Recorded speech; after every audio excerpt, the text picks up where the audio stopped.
heart of Old Cairo, the ancient churches of Zuwayla in Gamaleya neighborhood annually commemorates the anniversary of the entry of Jesus Christ into the land of Egypt, known as International Coptic Day. The events are held under the patronage of Pope Tawadros II and in the presence of religious leaders and government officials, to revive the Holy Family's journey and highlight the spiritual and historical value of this blessed stop. كل مرة في عيد دخول السيد المسيح أرض مصر نقيم احتفالية جميلة. Every time on the feast of the entry of Christ into the land of Egypt, we hold a beautiful celebration, and all the sects gather in it, and this is a nice thing, as we are accustomed to the people of Egypt who always remain interconnected on all occasions. This year's celebration is under the name of the hero who built the church in the 4th century, whose name is the wise Xylon, and he is the hero of this day in this celebration. The commemoration reflects Egypt's special place in Christian tradition as the only country outside Palestine that welcomed the Holy Family during their flight from King Herodos. Their journey across Egypt left a lasting spiritual and cultural legacy represented today in numerous churches, monasteries, and holy sites. دخول العائلة المقدسة أرض مصر هي رسالة سلام وطمأنينة للعالم كله. The entry of the Holy Family into the land of Egypt is a message of peace and reassurance to the whole world. Through history, we've always found that Egypt is the only country that is a safe haven for the Holy Family, taking shelter in their presence for more than 3.5 years. In recent years, Egypt has intensified efforts to preserve and promote the Holy Family route, recognized as one of the world's important pilgrimage and religious tourism destinations. بابا الفاتيكان صدق على 25 مسار. The Pope of the Vatican approved 25 trails and 8 governorates inside Egypt, so of course the foreigners and the tourists from all around the world come to visit the trail everywhere inside Egypt. Places like Zuwayla neighborhood, Maryam Tree, Sirga Church, and the religious places in Old Cairo. The celebration also highlights the values of peace, tolerance, and coexistence that have characterized Egyptian society throughout its history, reaffirming Egypt's role as a meeting point of civilizations and faith. Egypt annually celebrates the sacred journey of the Holy Family in Egypt, a great spiritual occasion that UNESCO has included in its list of intangible cultural heritage. This is Gihad Assam reporting for Nile TV International.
The Echo of Minya, a sanctuary of resurrected stone.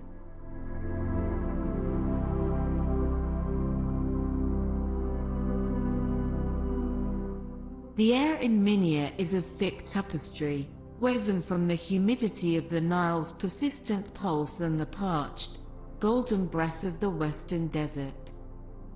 It is here, in this midpoint of the world, that time ceases to be a frantic race and instead settles into a slow, rhythmic crawl.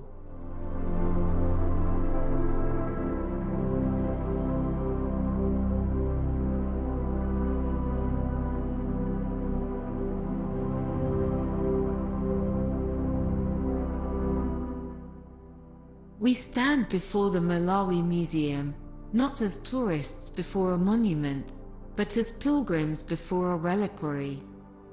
This structure is more than a destination. It is a sentinel at the crossroads of the north and the south, a stone vessel holding the concentrated essence of a history that refuses to be buried. To walk through its doors is to leave the noise of the century behind and enter a silence that possesses its own weight, its own gravity, and its own voice.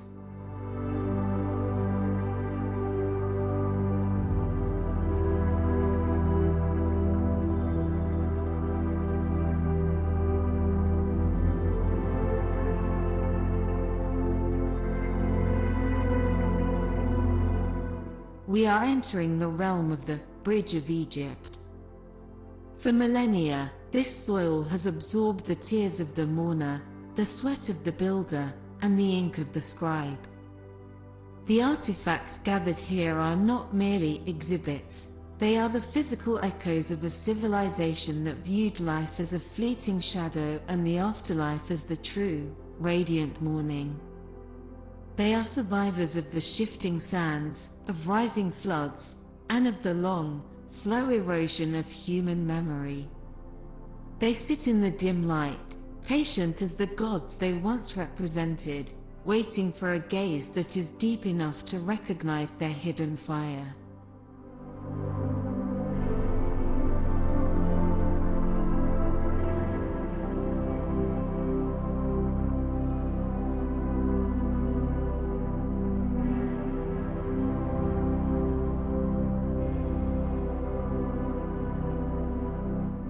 The deep history, the city of the eight.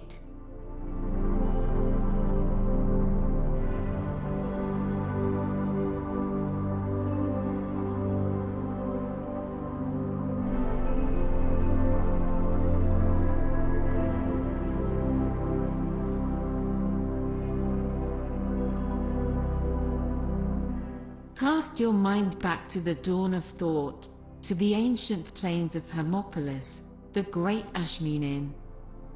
It was there, just a heartbeat away from these walls, that the universe was said to have been conceived in the mind of Thoth, the Lord of Wisdom.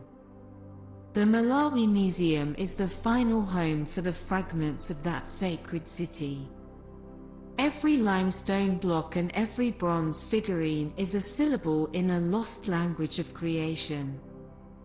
The craftsmen who carved these faces did not work for the eyes of the living, they worked for the eyes of eternity. They labored with a precision that suggests they knew their work would one day be all that remained to testify to their existence.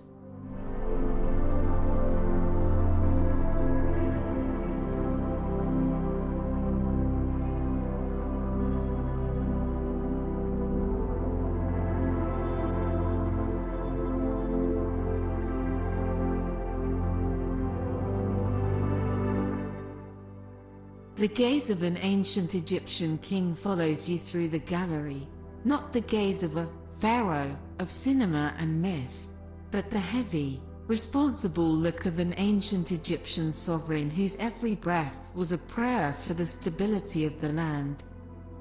These rulers, these men and women of stone, were the anchors of the world. In their features, we see a mastery of the self that we have long since traded for the frantic pace of the modern era. They sit in eternal composure, watching as we, the children of a later age, stumble through the shadows they once illuminated with such certainty.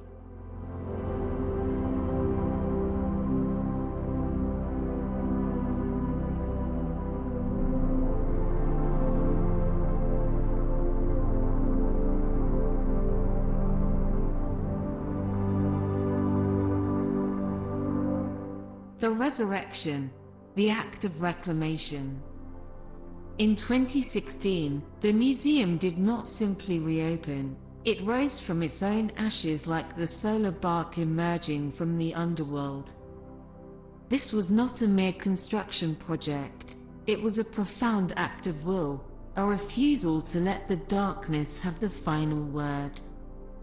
Every fragment that was recovered, returned by the hands of those who realized that a piece of history cannot be owned, only guarded, was treated with the reverence of a returning hero. The cracks in the stone were not hidden, they were accepted as new lines in the story of our endurance.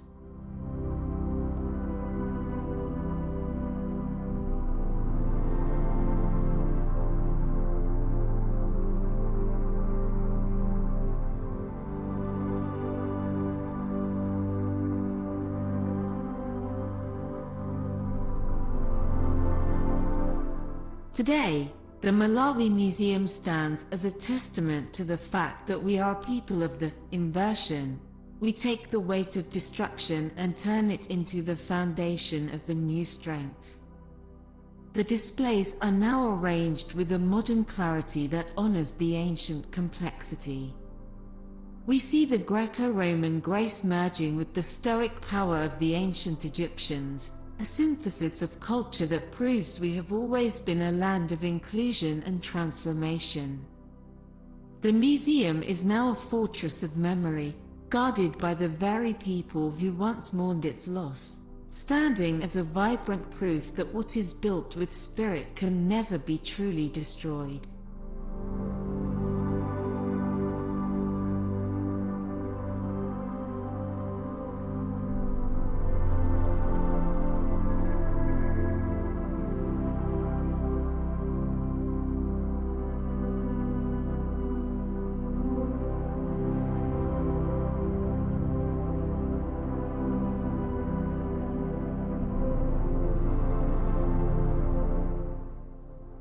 The eternal gaze, a final reflection.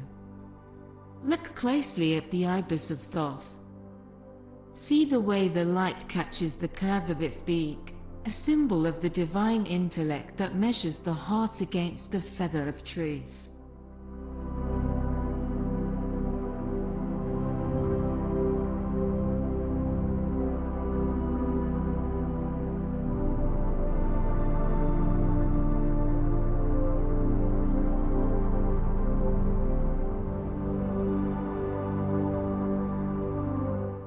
The artifacts here are not dead things, they are vibrating with the energy of the millions of eyes that have looked upon them across the ages.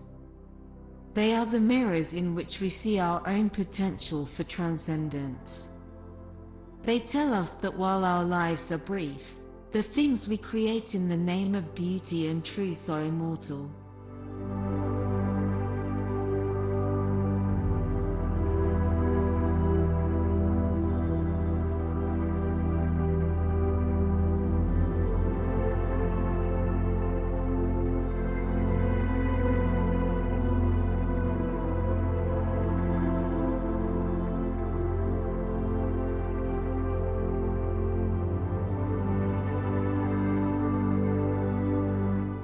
As the sun sets over Minya and the call to prayer mingles with the wind from the Nile, the Mallawi Museum sinks back into its protective shadows.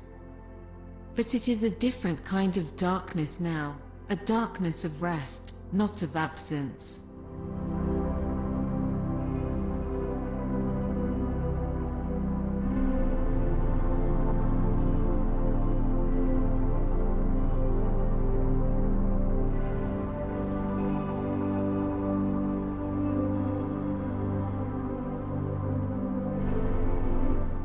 The ancient Egyptian kings sleep once more in their sanctuary, their legacy secured, their story expanded by the very trials they have overcome.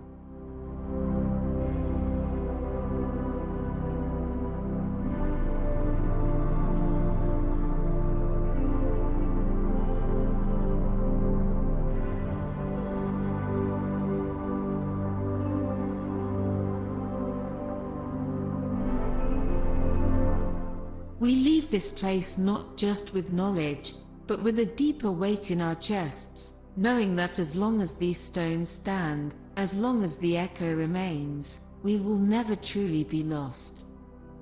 The stone remembers, the river flows, and the soul of Minya endures.